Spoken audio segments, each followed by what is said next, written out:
तो hello guys, आपका स्वागत है मेरे एक और नए वीडियो में।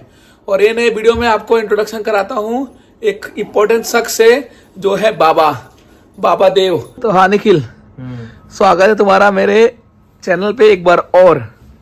निखिल नहीं बाबा। तो बाबा जी अपना ध्यान दृष्टि प्रकट कीजिए। आज का टॉपिक है अश्वत्थामा। उनके बारे में कुछ बताइए। अश्वत्थामा के बारे में क्या जानना है पहले? हाँ, तो मेरा कंसर्न ये है कि जैसे कल की भगवान जब आएंगे कली का वध करने, तो चिरंजीवी में से एक अश्वत्थामा भी है, वो भी आने वाला है। तो मेरा क्वेश्चन ये था कि वो द्वापर युग में अपने अगेंस्ट लड़े थे, कौरवों के साथ लड़े, मतलब कृष्ण के अगेंस्ट लड़े थे। और यहाँ पे कृष्ण का साथ देने आ रहे हैं। तो इसके पीछे फैक्ट क्या है, क्यों ऐसा हो रहा है, मतलब यहाँ पे चेंजेस क्यों है? पहली बात तो इतना चेंजेस क्यों आया है। उसके बाद उसके अलावा भी कुछ अश्वत्थामा के बारे में जो आप फैन को बताना चाहिए, हमारे फैनों को। देखो, सबसे पहली बात तो यह है कि अश्वत्थामा का जन्म ही कली से लड़ने के लिए हुआ था। और ये पहले से प्री डिसाइडेड था, विधि का विधान जो कहा जाता है। इसलिए अश्वत्थामा कभी भी नॉर्मल नहीं थे, वो शिव जी के रुद्र अवतार हैं। और उनका जन्म ही स्पेशल पावर्स के साथ हुआ था। मणि लेकर वो जन्म हुआ था, और जब वो पैदा हुए थे तो वो रोए नहीं थे, घोड़े की आवाज निकली थी। क्यों, इसके पीछे क्या रीजन था? वो इतने पावरफुल थे कि मतलब एक बच्चा जो इतना बड़ा बच्चा होगा, वो अगर घोड़े की आवाज निकाल सकता है। घोड़ा कितना पावरफुल होता है, ताकत का स्वरूप वो होता है, एक चिन्ह होता है घोड़ा फुर्ती का। तो इससे ये पता चला था कि ये बहुत फुर्तीला होगा, बहुत ज्यादा स्ट्रांग होगा। तो वो आवाज की वजह से अश्व, और थामा मतलब होता है घोड़े की चीख, घोड़े की आवाज, तो इस वजह से अश्वत्थामा उनका नाम पड़ा। फिर जब वो बड़े होते गए तो अब देखो, बहुत सारी जगहों पर बहुत सारे लोग कौरवों के साथ लड़े थे। ऐसा अकेले वो नहीं थे। भगवान कृष्ण की जो पूरी सेना थी वो कौरवों के साथ से लड़ी थी। कृष्ण जी जिनको हमेशा अपने साथ रखे थे, वो भी कृष्ण जी के अपोज में आके लड़े थे। तो ये सब चीजें जो उस समय जो युद्ध हुआ था वो पहले से प्री डिसाइडेड था। बहुत सारे लोग जो पॉजिटिव थे वो भी कौरवों के तरफ थे, जैसे कि भीष्म पितामह, वो अपने उससे बंधे हुए थे, उन्होंने एक वचन दिए थे। तो ये सारी रीजंस था। अब अश्वत्थामा की बात रही तो उनका जो पालन पोषण हुआ था वो ज्यादा दुर्योधन के साथ रहकर हुआ था। वो दुर्योधन से जैसे कहा जाता है आज के टाइम में ना, संगति सबसे बड़ा वो होता है। संगति इंसान को बना देती है या बिगाड़ देती है। तो अश्वत्थामा की संगति हो गई थी दुर्योधन से, वो प्रिय मित्र थे। तो संगति, अब राक्षस की संगति करेगा इंसान तो कैसा हो जाएगा। भले ही शिव जी के वो रुद्र अवतार थे, लेकिन वो इंसान बन के पैदा हुए थे, संगति के कारण वो ऐसे हो गए थे। उनके पिता भी तो लड़ रहे थे ना कौरवों के साथ। क्योंकि वही जैसा मैंने बताया कि बहुत सारे लोग ना चाह के भी उनकी तरफ से लड़े थे, क्योंकि लड़ना पड़ा था। तो वही उनमें से अश्वत्थामा, क्योंकि मित्रता के कारण वो उनकी संगति बिगड़ गई, बुद्धि भ्रष्ट हो गई, लड़ाई हुई। फिर जब उनका अंत समय आ रहा था, मतलब जब पूरा युद्ध खत्म हो गया था और जब उनसे बहुत चीजें बिगड़ गई, जब कृष्ण जी उनके सामने आए, उनकी मणि निकाले, तब उनको समझ में आया कि मैंने कितनी बड़ी गलती की है इस जीवन में, मेरा जन्म क्यों हुआ था और मैंने ये क्या कर दिया। तो सबसे बड़ा पछतावा तो ये था। वो आखिर में खुद को पहचान गए, मैं कौन था, मैं कितना शक्तिशाली था। और अश्वत्थामा सचमुच में बहुत ज्यादा शक्तिशाली थे। कंपैरिजन करना ही गलत होगा, क्योंकि वो शिव जी के रुद्र अवतार थे, किसी से कंपैरिजन कर ही नहीं सकते कृष्ण जी को हटा के। अब बात आती है कि जब मणि निकल गई, कृष्ण जी ने श्राप दिए, तो उनको यही बोल के किए थे कि तुम्हारी यही सजा है जो तुमने गलत कार्य किए थे, कि तुम भटकते रहोगे और तुम्हें जब मैं वापस आऊंगा तो अपने पापों का पश्चाताप करना पड़ेगा, मेरे साथ युद्ध लड़कर, मतलब मेरी टीम में आकर। वो तुम्हारा सबसे बड़ा पश्चाताप होगा। अब जैसे कृपाचार्य भी थे, कृपाचार्य भी चिरंजीवियों में है, हमारे अष्ट चिरंजीवियों में, वो भी कौरवों की तरफ से लड़े थे। वो भी कौरवों के कुल गुरु कह सकते हैं वो थे। तो ऐसे और भी लोग रहे हैं, ऐसा नहीं है। जैसे बलराम जी भी कभी नहीं चाहते थे कि ऐसा युद्ध हो, और वो भी दुर्योधन के प्रति उनका एक अलग सा रुझान था हमेशा से, क्योंकि उनके प्रिय वो जो शिष्य थे उनमें से एक था दुर्योधन। तो ऐसा तो सब कुछ रहा है। फिर अश्वत्थामा आज भी अमर है कहते हैं, और कई जगह देखा गया है। और असीरगढ़ का किला बुरहानपुर मध्य प्रदेश में है। और वहां पे आज भी अश्वत्थामा आते हैं सुबह सुबह, रोज 4-5 बजे के आसपास, मतलब जब ब्रह्म मुहूर्त होता है। और सबसे पहले असीरगढ़ के किले के अंदर एक छोटा सा शिव मंदिर है, वहां पर सबसे पहले पूजा करके जाते हैं। और ऐसे नहीं किसी ने ट्राई करा नहीं देखने की, कैमरे भी लगाए गए उस शिव मंदिर के अंदर। लेकिन पर्टिकुलर जैसे ब्रह्म मुहूर्त लगता, वो वाला टाइम पीरियड आता, वो कैमरा अपने आप ब्लैकआउट हो गया। फिर उसके बाद कैमरा जब वापस से अपने आप चालू हुआ, सीसीटीवी में चेक किया गया, तो दिखाई दिया कि पूजा हो चुकी है, फूल चढ़ चुके हैं। अगर कोई आदमी ये काम कर रहा है तो ये चारों तरफ कैमरा लगा है, बीच में शिवलिंग है, तो कोई आते हुए तो दिखेगा कि कोई आया और कैमरे के साथ छिड़खानी किया है, लेकिन ऐसा कुछ हुआ ही नहीं। कैमरा अपने आप बंद हुआ, फिर कैमरा अपने आप चालू हुआ और पूजा कंप्लीट हुई, दिखाई दी। और ऐसे कई सारे प्रमाण मिले हैं जहाँ पर बहुत सारे लोगों ने देखे हैं।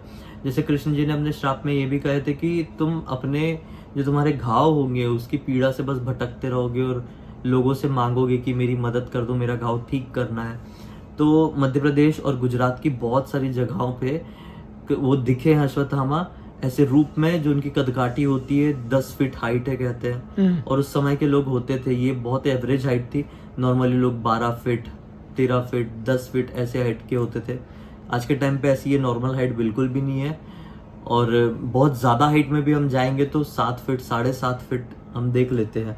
तो और उनका जो शरीर रहता है वो भी एकदम लंबा चौड़ा, वो कंबल ओढ़े हुए हैं, उनके पास से दुर्गंध आती है, उनके सर में एक लगातार खून बह रहा है और वो हल्दी तेल मांगते हैं। वो बिल्कुल सेम टू सेम मैच करता है जैसे कि महाभारत में बताया गया, कृष्ण लीला में बताया गया कि अश्वत्थामा का क्या वर्णन होगा, वो सेम टू सेम मिलता जुलता है। मतलब तड़प रहे हैं अभी वो। हाँ, वो अभी भी तड़प रहे हैं और वो इस समय चक्र के अंत होते तक तड़पेंगे। समय चक्र कब अंत होगा, मतलब युग चक्र के अंत होते तक, कलयुग का अंत होते तक। फिर वापस से सतयुग आएगा। कलयुग के अंत में जो अष्ट चिरंजीवी होंगे वो कल्कि भगवान के साथ और भी होंगे, जैसे गणेश जी का धूम्रवन अवतार भी होगा। तो ये सब वापस से स्वर्ग लोक बन जाएगा, ये स्वर्ग जैसा बन जाएगा पृथ्वी। और सतयुग का प्रारंभ और फिर द्वापर युग होगा, फिर कलयुग होगा और ये रिपीट होता रहेगा। जरूरी नहीं है कि अगले युग चक्र में भी यही रिजल्ट होगा, सिचुएशन यही होगी, मतलब सिचुएशन कुछ भी हो सकती है। नहीं, ये वाला पार्ट जैसे समझा नहीं। महाभारत हमेशा हुई है। जैसे कि ये वाला पार्ट समझने के लिए काकभूषणी की स्टोरी, काकभूषणी का नाम जानता है? नहीं। काकभूषणी जैसे रामायण के एक बहुत प्रसिद्ध पात्र रहे हैं। ओके। जो कि राम जी के बहुत बड़े भक्त थे। काकभूषणी के वंश को क्या समझना, एक तरीके से आज की दुनिया में समझना चाहे कौन थे वो, रेवन थे वो। एक रेवन क्या होते हैं, कौवा, बहुत अच्छे सारे लोग जानते हैं। क्रोध। रेवन तो देखा है हमने। रेवन होते बिल्कुल डार्क पिच ब्लैक और अपन ने तो देखा है। हाँ, कौवे से थोड़े बड़े आकार के। और रेवन को केवल हमारे धर्म में नहीं बल्कि बहुत सारे धर्मों में, जैसे कि धर्मों के नाम लेना मैं सही नहीं समझता, लेकिन बहुत सारी जगहों पर, बहुत सारे उनकी रिलीजियस बुक्स में रेवन को कहा गया है कि वो टाइम के इस पार से उस पार ट्रेवल कर सकते हैं। राइट। तो वैसे ही महाभारत में भी और रामायण में भी हमारे वर्णन मिलता है काकभूषणी का कि उनको वरदान था, वो टाइम के उस पार इस पार ट्रेवल कर सकते, टाइम डायमेंशन उनके लिए कुछ नहीं होगा। तो काकभूषणी एक कथा में लोगों को बता रहे हैं, उनके पास लोग बैठे हुए हैं समझने के लिए, तो बोल रहे हैं कि मैंने 11-12 बार ऐसा कुछ बोले उन्होंने, रामायण अपनी आंखों से देखा हूँ और 15-16 बार ये सुना है मैंने। महाभारत देखा हूँ और हर बार का रिजल्ट कुछ और होता है। कहीं पे श्री राम रावण को मारते हैं तो कहीं पे लक्ष्मण जी, कहीं पे हनुमान जी ही मार देते हैं जब वो सीता माता को लेने गए थे, तो कहीं पे सीता माता का रावण हरण ही नहीं कर पाया, हरण करने और सीता माता ने रावण को वहीं पे खत्म कर 1 सेकंड। तो मेरा आगे नहीं क्वेश्चन है कि मान के चलो रामायण में रावण मर चुका है, राइट? हाँ, द्वापर में कंस मर चुका है, हाँ, सतयुग में भी कुछ, सतयुग में तो भगवान लोग का था, उसमें आई डोंट थिंक कि कोई राक्षस का मौत हुआ या हुआ भी रहे। तो मेरा क्वेश्चन है कि फिर वापस द्वापर आएगा, त्रेता आएगा, तो वापस से रावण आएगा क्या? हाँ, वापस से जन्म लेंगे, जब सेम रिपीट होगा। क्योंकि हम हमेशा से हिस्ट्री कीप रिपीटिंग इटसेल्फ, ये कहते हैं ना, जो इतिहास खुद को रिपीट करता रहता है, लेकिन हमेशा सेम रिजल्ट नहीं होगा, जरूर चेंज होगा। और जैसे पैरेलल यूनिवर्स का भी यही फंडा है, जैसे आज हम यहाँ पे कलयुग में जी रहे हैं, हमारे दूसरे पैरेलल यूनिवर्स में सतयुग चल रहा होगा या द्वापर युग चल रहा होगा, वहां पे शायद युद्ध हो रहा होगा कृष्ण जी और कंस का, वहां पे पता नहीं युद्ध का क्या परिणाम निकल रहा हो, क्या मालूम बलराम जी ने वो कंस को मार दिए होंगे, बट रिजल्ट तो यही रहेगा कि हाँ, धर्म जीतेगा, जीत होगी, धर्म ही जीतेगा, अधर्म नहीं जीतेगा। मुझे नहीं लगता कि पैरेलल यूनिवर्स में भी इस चीज का, देखो इस चीज के ऊपर टिप्पणी करके कोई फायदा नहीं, क्योंकि इस चीज का वर्णन कहीं मिला नहीं है, पैरेलल यूनिवर्स को जानते नहीं है, लेकिन हमारे धर्म ग्रंथों के हिसाब से जाएंगे तो इतना समझ में आता है कि पैरेलल यूनिवर्स में चीजें होती है और रिजल्ट्स अलग अलग होते हैं। वहां से भी समझ में आता है जब हनुमान जी पाताल लोक में राम जी की अंगूठी लेने के लिए गए थे। जब युद्ध खत्म हो चुका था, राम जी का अपने बैकुंठ जाने का समय आ गया था, तब उनको मालूम था कि हनुमान के रहते मैं पृथ्वी लोक छोड़ नहीं सकता, तो उन्होंने अपनी एक अंगूठी निकाले और एक दरार में नीचे गिरा दिए। बोले हनुमान मेरी अंगूठी गिर गई है, लेके आओ। तो हनुमान जी एकदम, उनके पास एक उनकी पावर थी अष्ट सिद्धि जो बोलते हैं, उसमें से एक लघिमा। तो लघिमा से वो अपना रूप बहुत छोटा कर सकते थे, लघु रूप, और वो बहुत नीचे चले गए, जाते गए नीचे जाने के बाद उनको शेषनाग मिले, जो कि पूरी पृथ्वी को अपने सर पर उठा के रखे कहा जाता है फल में। तो शेषनाग के सामने उन्होंने देखे कि एक अंगूठी नहीं है, वहां पे अंगूठियों का पहाड़ है और वो सारी की सारी आइडेंटिकल है, सारी की सारी राम जी की अंगूठी है। तो हनुमान जी टेंशन में आ गए, बोले संजीवनी का तो मैंने पहाड़ उठा लिया था, अंगूठियों का तो पहाड़ नहीं है, एक एक अंगूठी है, मैं कैसे लेके जाऊंगा ऊपर।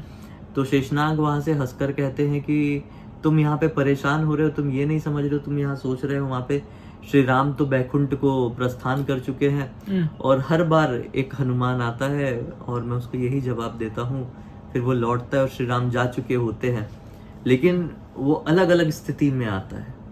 ये बात शेषनाग हनुमान जी से कह रहे हैं, अलग अलग स्थिति, कभी हनुमान जी खुश होके आते हैं, कभी दुखी होके आते हैं, तो कभी शायद सीता माता उनको भेजती है, अलग अलग परिस्थिति में। तो इस बार किस परिस्थिति में आए हो हनुमान? तो हनुमान जी उनको बता रहे हैं कि श्री राम ने अंगूठी डाले थे। बोले अच्छा, अब जाओ, श्री राम को आखिरी अगर दर्शन कर सकते हो तो कर लोगे। तो यहाँ से भी हमको समझ में आता है कि हर बार रिजल्ट अलग रहा है। हर बार शायद किसी युग में अश्वत्थामा बहुत अच्छे होंगे, किसी युग में अश्वत्थामा पांडवों के साथ लड़ रहे होंगे, उनकी टीम में शामिल होके। तो ये अश्वत्थामा का ये वाली थ्योरी है। बट वही मतलब रावण ही आएगा नेक्स्ट में भी, रावण ही आएगा, कंस ही आएगा मतलब। हाँ, वो चीज तो क्या उनका जन्म पुण्य जन्म होगा क्या? हाँ, उनका अगला जन्म होगा। अगला जन्म तो कहना, इसको क्या कहेंगे अब, हाँ कह सकते हैं एक तरीके से, क्योंकि रावण और जो अहिरावण या कुंभकर्ण था, रावण अहिरावण नहीं, रावण और कुंभकर्ण, ये दोनों जय विजय का अवतार है। हाँ। जय विजय द्वारपाल थे ना, हाँ द्वारपाल थे उनके। हाँ, वो वाला बता दो स्टोरी। तो वो वाली स्टोरी ऐसी थी कि जय विजय अपने विष्णु जी के जो बैकुंठ लोक है उनके द्वारपाल थे, और वो कहा जाता है कि विष्णु जी के सबसे बड़े भक्त, नारद जी को इंक्लूड करे तो ये सबसे बड़े भक्त थे ये लोग। तो वो बैठे हुए यहाँ पे अंदर, विष्णु जी अपना प्रस्थान कर वो विश्राम की उसमें लेट गए और बोले कि कोई भी आए अंदर आने मत देना, ये विधि का विधान। विष्णु जी पूरी दुनिया चला रहे, उनको मालूम है क्या होने वाला है। तो विष्णु जी ने बोले चाहे जो हो जाए किसी को आने मत देना। और उतने में ही ब्रह्मा जी के मानस पुत्र वहां पर पहुंचे, जिनकी आयु हजारों वर्ष की थी, लेकिन उन्होंने अपनी तपस्या से अपने आप को बाल रूप में रखे हुए थे, जो कि बिल्कुल बच्चे दिखते थे, 10 साल से अंदर वाले बच्चे। अच्छा। वो सातों बालक वहां पे पहुंचे और बोले हमको विष्णु जी से मिलने जाना, उनके दर्शन करने आना है। जय विजय ने रोक दिया, नहीं विष्णु जी का तो ये हमको वो दिए, उन्होंने ऑर्डर दिए कि आप नहीं जा सकते। अरे तुम होते कौन हो हमको रोकने वाले, तुम जानते हो हमको? वो भी अपने थोड़े से उसमें आ गए कि तुम कौन हो भाई, हम यहाँ पे सदियों से, लाखों वर्षों से ना जाने कितने तपस्या कर रहे हैं विष्णु जी के, विष्णु जी हमको जानते हैं। ऐसी ऐसी थोड़ी थोड़ी बहस हुई और उन्होंने श्राप दे दिए कि अब तुम जाओगे पृथ्वी में, और जो तुम अपने आप को बहुत बड़ा भक्त और द्वारपाल समझते हो, तुम बनोगे राक्षस और विष्णु जी के सबसे बड़े भक्त। अब वो दोनों रोने लगे। अब उनको समझ में आया कि ये कौन है, हमने किनसे ये ऐसी बातें कर ली। तब विष्णु जी गुहार लगाने पर आए और विष्णु जी ने बोले ठीक है, अगर ऐसी बात है तुम्हारे सामने 2 ऑप्शन रखता हूँ। एक ऑप्शन ये कि तुम 3 जन्म लो और तीनों जन्म में मेरे दुश्मन बन के रहोगे और मेरे ही हाथों तुम्हारा वध होगा और तुम वापस मेरे पास आ जाओगे, या तो फिर तुम 7 जन्म लोगे और मेरे भक्त बनकर जियोगे। तो बोले 7 जन्म प्रभु, इतने समय तक हमको आपसे अलग रहना होगा? नहीं चाहिए, बोले 3 जन्म लो, हम आपके दुश्मन बन जाएंगे, लेकिन मरेंगे तो आपके हाथ में आएंगे। तो भगवान को अगर ये मालूम था कि ये सब चीज, भगवान को तो मालूम रहेगा ये सब होने वाला है, तो बट ये होने का भगवान नहीं कराया रहेगा, क्यों कराया? हाँ, क्यों कराया? इसका सबसे बड़ा रीजन ये है कि देखो, पाप तो हर युग में आना ही था। द्वापर युग में भी आया, त्रेता युग में भी आया, सतयुग में नहीं था, और कलयुग में तो सिर्फ पाप ही है। तो भगवान को मालूम था कि ये जो पाप है इसको खत्म करने के लिए एक वो चाहिए होता है, किसी भी चीज को जरिया। हाँ, एक जरिया का चाहिए होता है। अगर वो दोनों नहीं आए होते तो भी पाप हो रहा होता, लेकिन भगवान ने उनको एक जरिया बनाया कि उस पाप को खत्म करना है।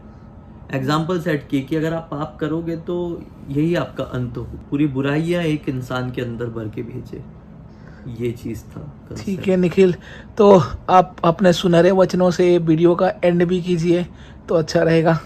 तो बस इस वीडियो को यहीं पे ख़त्म करना चाहिए। हमें लगता है कि जितनी जानकारी हो पाए इस छोटे से वीडियो में हम दे पाए, और लाइक ज़रूर कर देना, सब्सक्राइब करना, और अगले वीडियो में ज़रूर मिलना, रेगुलर वीडियो में सचिन के, हाँ, है कि नहीं? और आप मेरे वीडियो में आते रहिए और हाँ। प्यार बरसाते रहिए। हाँ, तो हाँ गाइस, अभी इसी नोट पे वीडियो खत्म करते हैं। तो बोलो राधे राधे, जय श्री राम, खुश रहो, आबाद रहो, बाय बाय।